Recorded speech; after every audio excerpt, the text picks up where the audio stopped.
Hey guys, Brad here with Atlas Target Works. I'm going to show you how to assemble your Rimfire spinner target. So what you're going to get in the box when you're going to get your two paddles of two different sizes. This case is the 4 and the 5 inch. Your center axle, your central hub, the two leg brackets, and then your hardware. So I've got all the bolts, the carriage bolts broken down. They will come kind of with the washer and the nut on them to make sure I get you everything, and then two clamp collars. What you're going to need to provide is legs which are 3/4 inch EMT conduit. These are 2.5 feet. I buy a 10-foot stick for about $10. Cut them down to 2.5 feet. Makes perfect legs for this this target. Now, granted, I'm shooting this on gravel and potentially short grass, so if you have taller grass or something in your area, you're gonna have to cut those legs longer. You can cut them up to 5 feet to get some height, and that will get it well out of the grass. So the tools you're gonna need, one, you're gonna need something to cut the pipe. This is a little pipe cutter, but you can use a standard hacksaw or a bandsaw, whatever. There's a million different ways you can cut that pipe, so this is just one of them. I'm gonna set that to the side for now since I've already got those cut. Next, you're going to need a 9/16 ratchet wrench, or just a regular wrench if you really have to. The tool's real basic, but that's what you're going to need. And then a 3/16 Allen wrench. So I like to use power tools, so I'm going to be using this Milwaukee impact driver with a 9/16 socket. And then you're also going to need a grease gun. Now, I got my Milwaukee grease gun over here. Because to be honest, I couldn't even find a regular grease gun anymore. So that's all I've got. I was going to try to use tools that you guys would commonly have, but what are you going to do? It's a grease gun. You guys know how to run one. So first up, you're going to take your central hub here. You're going to take a couple of your bolts, and you're going to put them through the side that doesn't have the grease zerk on it. Now, the grease zerk is going to be in the back, so these bolts are going to be on the front. Take the top one, take the smaller plate, put it on the top, put a couple washers on there, get your nuts started. Then I'm gonna drive these down.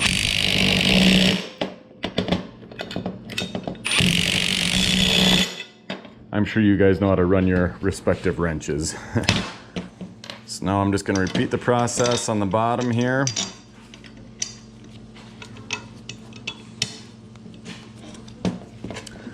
Take the bigger plate, put it on there, I have my washers.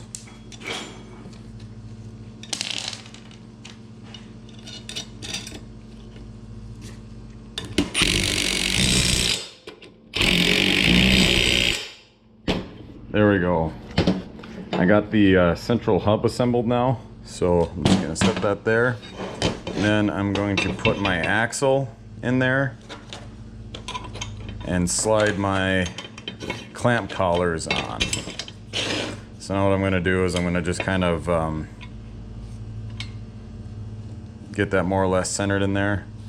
And then what you want to do is you want to leave a little bit of a gap. You don't want to have that clamp collar tight on there, because otherwise it'll restrict its movement. So you want to have about a 1/16 of an inch of clearance on either side of it, so that way it allows it to move freely but doesn't let it walk all over your pipe. Tighten that up.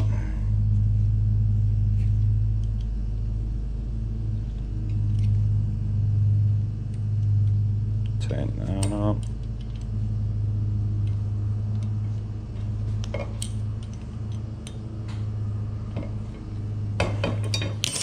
There we go. So that should move freely in there. That shouldn't be binding up on anything. You don't want that to happen. So next, what I'm going to do is I'm going to grease this. So I have got this grease gun set on a setting of 2, which is strokes of the piston, 2 strokes of the piston. I'm not sure what that equates to. I'm not a pro on a grease gun, so I'm not sure what that equates to on like your standard grease gun. But I would say 1 to 2 pumps on the grease gun is sufficient. You don't want to go overboard because you can actually get so much in there, it just kind of gums things up. So 1 to 2 pumps is sufficient. All right, so that's all it runs there. There we go. So I just rotate around in there, and it really helps keep things moving smoothly. Should have a rag and just take what little leftover you have. I forgot to grab one though, so I'm not gonna have one for this video, but you guys get the concept.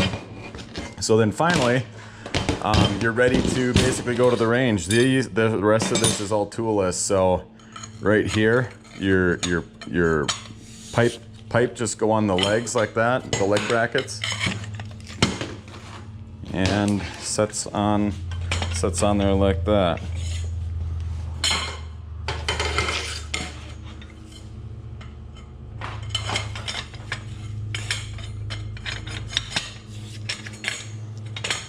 So there we go. This step would be done at the range. They just sit on there by themselves. There's no need to do anything else.